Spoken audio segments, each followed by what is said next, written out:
ನಮಸ್ಕಾರ. ಮರಣ ಹೊಂದಿರೋ ವ್ಯಕ್ತಿ ಹೆಸರಿನಲ್ಲಿ ಮರಣ ಪ್ರಮಾಣ ಪತ್ರ ಇಲ್ಲದೇ ಇದ್ದಾಗ, ಅಂದರೆ ಒಬ್ಬ ವ್ಯಕ್ತಿ ಮರಣ ಹೊಂದಿ ಎಷ್ಟೇ ವರ್ಷ ಆದರೂ ಸಹ ಮರಣ ಪ್ರಮಾಣ ಪತ್ರ ಪಡೆದುಕೊಳ್ಳುವುದಕ್ಕೆ ಬರುತ್ತಾ ಅಥವಾ ಬರಲ್ವಾ ಎಂದು ಅನೇಕ ಜನರ ಸಮಸ್ಯೆ ಆಗಿದೆ ಮತ್ತು ಪ್ರಶ್ನೆಯೂ ಸಹ ಆಗಿರುತ್ತೆ. ಮುಖ್ಯವಾಗಿ ಮರಣ ಆಗಿರೋ ಬಗ್ಗೆ ಎಲ್ಲಿಯೂ ಸಹ ದಾಖಲಿಸುವುದೇ ಇರುವುದಿಲ್ಲ. ಅಂತ ಸಮಯದಲ್ಲಿ ಏನು ಮಾಡಿದರೆ ಡೆತ್ ಸರ್ಟಿಫಿಕೇಟ್ ಸಿಗುತ್ತೆ, ಅಂದರೆ ಮರಣ ಪ್ರಮಾಣ ಪತ್ರ ಸಿಗುತ್ತೆ. ಈ ಒಂದು ಮರಣ ಪ್ರಮಾಣ ಪತ್ರ ಇಲ್ಲದೇ ಇದ್ದಾಗ ಮನೆಯವರು ಡೆತ್ ಸರ್ಟಿಫಿಕೇಟ್ ಅಂದರೆ ಮರಣ ಪ್ರಮಾಣ ಪತ್ರ ಪಡೆಯಲು ಅರ್ಜಿ ಎಲ್ಲಿ ಮತ್ತು ಹೇಗೆ ಸಲ್ಲಿಸಬೇಕು, ಯಾವ ದಾಖಲೆಗಳು ಬೇಕು ಎಂಬುದನ್ನು ಸಹ ಈ ವಿಡಿಯೋದಲ್ಲಿ ನೋಡೋಣ. ಇನ್ನೊಬ್ಬರಿಗೆ ಹೆಲ್ಪ್ ಆಗಲು ದಯವಿಟ್ಟು ವಿಡಿಯೋ ಶೇರ್ ಮಾಡಿ. ಮೊದಲಿಗೆ ಮರಣ ಪ್ರಮಾಣ ಪತ್ರದ ಉಪಯೋಗವೇನು ಅನ್ನೋದನ್ನು ನೋಡೋಣ ಬನ್ನಿ. ಒಂದು ಕುಟುಂಬದಲ್ಲಿ ಆಸ್ತಿ ವರ್ಗಾವಣೆ ಆಗಬೇಕಾದ್ರೆ ಈ ಒಂದು ಮರಣ ಪ್ರಮಾಣ ಪತ್ರ ಬೇಕೇ ಬೇಕು.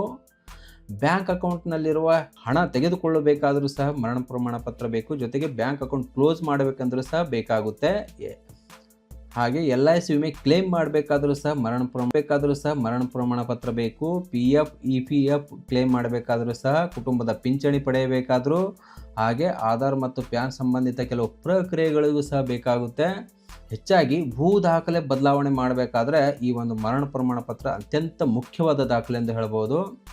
ಜೊತೆಗೆ ಬಡತನ ರೇಖೆಗಿಂತ ಕೆಳಗಿರುವ ಯಾವುದೇ ಒಬ್ಬ ವ್ಯಕ್ತಿ ಮರಣ ಹೊಂದಿದ್ದಾಗ ಆ ಒಂದು ಮಣ್ಣು ಆಗಿರುವ ಖರ್ಚು, ಅಂದರೆ ಅಂತ್ಯಕ್ರಿಯೆ ಖರ್ಚು ತಹಸೀಲ್ದಾರ್ ಮೂಲಕ ಪಡೆಯಬೇಕಾದರೆ ಮರಣ ಪ್ರಮಾಣ ಪತ್ರ ಬೇಕಾಗುತ್ತೆ. ಮರಣ ಪ್ರಮಾಣ ಪತ್ರ ಯಾರಿಗೆ ಅರ್ಜಿ ಸಲ್ಲಿಸುವ ಹಕ್ಕು ಇದೆ? ಮರಣ ಆಗಿರುವ ವ್ಯಕ್ತಿಯ ಸಂಬಂಧಿಗಳು ಮಾತ್ರ ಅರ್ಜಿ ಸಲ್ಲಿಸಬೇಕು. ಪತ್ನಿ, ಪತಿ, ಮಗ, ಮಗಳು, ತಂದೆ, ತಾಯಿ, ಸಹೋದರ, ಸಹೋದರಿ, ಕಾನೂನುಬದ್ಧ ವಾರಸುದಾರರಾಗಿರಬೇಕು. ಜೊತೆಗೆ ಅಧಿಕಾರ ಪಡೆದ ಪ್ರತಿನಿಧಿ ಹೊಂದಿರಬೇಕು. ಇವರೆಲ್ಲರೂ ಮಾತ್ರ ಅರ್ಜಿ ಸಲ್ಲಿಸುವ ಹಕ್ಕು ಇದೆ. ಅಗತ್ಯ ದಾಖಲೆಗಳ ಪಟ್ಟಿ ನೋಡೋದಾದರೆ, ಮೃತರ ಗುರುತಿನ ದಾಖಲೆ ಬೇಕು ಇದ್ರೆ ಮಾತ್ರ. ಕುಟುಂಬದ ಗುರುತಿನ ದಾಖಲೆ ಅಂತೂ ಬೇಕೇ ಬೇಕು. ವಿಳಾಸದ ದಾಖಲೆ, ಆಸ್ಪತ್ರೆ ದಾಖಲೆ ಇದ್ರೆ ಮಾತ್ರ ನಡೆಯುತ್ತೆ. ಸ್ಮಶಾನ ಮತ್ತು ಸಮಾಧಿ ದಾಖಲೆ ಇದ್ರೆ ಮಾತ್ರ ನಡೆಯುತ್ತೆ. ಗ್ರಾಮ ಪಂಚಾಯತಿಯ ಪ್ರಮಾಣ ಪತ್ರ ಇದ್ರೆ, ಅವಶ್ಯಕತೆ ಇದ್ರೆ ಮಾತ್ರ. ಇಬ್ಬರ ಸಾಕ್ಷಿದಾರರು ಇವರ ಸಹ ಬೇಕಾಗುತ್ತೆ. ಅಫಿಡವಿಟ್ ಬೇಕು. ಜೊತೆಗೆ ತಡ ನೋಂದಣಿ ಆದೇಶ ಪ್ರತಿ, ಇದು ಕೋರ್ಟ್ನಿಂದ ಕಂಪಲ್ಸರಿ ಪಡೆದುಕೊಳ್ಳಲೇಬೇಕು ಒಂದು ವೇಳೆ ಬೇಕಾದ್ರೆ ಮಾತ್ರ. ಇವಾಗ ಪ್ರೊಸೆಸ್ ಯಾವ ರೀತಿ ಇರುತ್ತೆ, ಪ್ರಕ್ರಿಯೆ ಯಾವ ರೀತಿ ಇರುತ್ತೆ ಅನ್ನೋದನ್ನು ನೋಡೋದಾದರೆ, ಮರಣ ಹೊಂದಿದ ವ್ಯಕ್ತಿಯ ಆಧಾರ್ ಕಾರ್ಡ್ ಅಥವಾ ಗುರುತಿನ ಚೀಟಿ ಲಗತ್ತಿಸಿ ತಹಸೀಲ್ದಾರ್ ಕಚೇರಿಯಲ್ಲಿರುವ ಜನನ ಮರಣ ಶಾಖೆಯಲ್ಲಿ ಹಿಂಬರಕಾಗಿ, ಅಂದರೆ ಮರಣ ಆಗಿರುವ ಮಾಹಿತಿ ಇಲ್ಲವೆಂದು ದೃಢೀಕರಣ ಪತ್ರಕ್ಕಾಗಿ ಅರ್ಜಿ ಹಾಕಬೇಕು.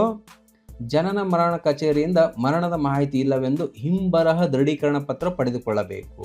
ಅಥವಾ ನೀವು ಗ್ರಾಮೀಣ ಭಾಗದವರಾದರೆ, ಅಂದರೆ ಹಳ್ಳಿದವರಾಗಿದ್ದರೆ ಮರಣ ವರದಿಯೊಂದಿಗೆ ನಾಡ ಕಚೇರಿಗೆ ಹೋಗಿ ಅರ್ಜಿ ಹಾಕಬಹುದು. ನೆನಪಿಡಿ, ಇಲ್ಲಿ ಹಿಂಬರಹ ಅಂದರೆ ಜನನ ಮರಣ ಶಾಖೆಯಿಂದ ಕೊಡಲಾಗುವ ತಿರಸ್ಕಾರ ಪತ್ರ ಆಗಿರುತ್ತೆ. ಒಂದು ವೇಳೆ ಮರಣದ ಮಾಹಿತಿ ಅಲ್ಲಿ ಲಭ್ಯವಿದ್ದರೆ ಖಂಡಿತವಾಗಿಯೂ ಮರಣ ಪ್ರಮಾಣ ಪತ್ರ ಕೊಡುತ್ತಾರೆ. ಮರಣದ ಮಾಹಿತಿ ಇಲ್ಲವೆಂದಿದ್ದಾಗ ಕೊಡಲಾಗುವ ಹಿಂಬರಹವನ್ನು ನೀವು ತೆಗೆದುಕೊಳ್ಳಬೇಕು. ಇವಾಗ ನೆಕ್ಸ್ಟ್ ಪ್ರೊಸೆಸ್ ಏನು ಇರುತ್ತೆ ಅನ್ನೋದನ್ನು ಮುಖ್ಯವಾಗಿರುತ್ತೆ ನೋಡಿ. ಜನನ ಮರಣ ಶಾಖೆಯಿಂದ ಕೊಟ್ಟಿರುವ ಹಿಂಬರಹ ಪತ್ರ ಮತ್ತು ಮರಣ ಹೊಂದಿರುವ ವ್ಯಕ್ತಿಯ ದಾಖಲೆಗಳು, ಹಾಗೆ ವಾರಸುದಾರರ ಎಲ್ಲ ದಾಖಲೆಗಳೊಂದಿಗೆ ವಕೀಲರ ಹತ್ತಿರ ಹೋಗಿ ಅವರ ಕಡೆಯಿಂದ ಈ ಕೆಲಸ ಮಾಡಿಕೊಳ್ಳಬಹುದು. ವಕೀಲರ ಸಹಾಯದಿಂದ ಸ್ಥಳೀಯ ನ್ಯಾಯಾಲಯದಲ್ಲಿ ಮರಣ ಗುರುತು ಆದೇಶಕ್ಕಾಗಿ, ತಡ ನೋಂದಣಿ ಆದೇಶಕ್ಕಾಗಿ ಅರ್ಜಿ ಸಲ್ಲಿಸಬೇಕು.